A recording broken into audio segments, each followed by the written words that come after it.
മുഖത്തെ പാടുകൾ മാറാൻ വീട്ടിൽ പരീക്ഷിക്കാവുന്ന ചില പ്രകൃതിദത്ത പ്രതിവിധികളും ചർമ്മ സംരക്ഷണ മാർഗങ്ങളും. മഞ്ഞളും തൈരും. മഞ്ഞളിൽ അടങ്ങിയിരിക്കുന്ന കുർക്കുമിൻ ചർമ്മത്തിന്റെ നിറം മെച്ചപ്പെടുത്താനും വീക്കം കുറയ്ക്കാനും സഹായിക്കുന്നു. മഞ്ഞൾ പൊടിയും തൈരും ചേർത്തുണ്ടാക്കിയ ഫേസ് പാക്ക് ഇതിനായി ഉപയോഗിക്കാം.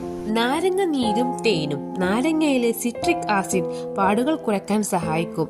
നാരങ്ങ നീരും തേനും ചേർത്ത് പാടുള്ള ഭാഗത്ത് പുരട്ടി 10 മിനിറ്റിന് ശേഷം കഴുകിക്കളയാം. മുൾട്ടാണി മിട്ടിയും റോസ് വാട്ടറും. എണ്ണമയമുള്ള ചർമ്മക്കാർക്ക് മുൾട്ടാണി മിട്ടി ഫേസ് പാക്ക് ഗുണം ചെയ്യും.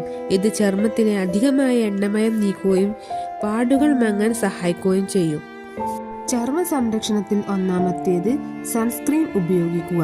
സൂര്യപ്രകാശം പാടുകൾ കൂടുതൽ ഇരുണ്ടതാക്കും. അതിനാൽ പുറത്തിറങ്ങുന്നതിന് മുൻപ് ഉയർന്ന SPF ഉള്ള സൺസ്ക്രീൻ ഉപയോഗിക്കുന്നത് പ്രധാനമാണ്. മുഖം ദിവസവും 1-2 തവണ വീര്യം കുറഞ്ഞ ഫേസ് വാഷ് ഉപയോഗിച്ച് കഴുകുക. മുഖക്കുരുവിനോ പാടുകൾക്കോ മുകളിൽ കൈകൊണ്ട് തൊടുന്നതോ ഞെക്കി പൊട്ടിക്കുന്നതോ പാടുകൾ കൂടുതൽ വഷളാകാൻ കാരണമാണ്. വിറ്റാമിനുകളും പോഷകങ്ങളും അടങ്ങിയ ഭക്ഷണങ്ങൾ കഴിക്കുന്നത് ചർമ്മത്തിന്റെ ആരോഗ്യം മെച്ചപ്പെടുത്താൻ സഹായിക്കും. Thank you for watching.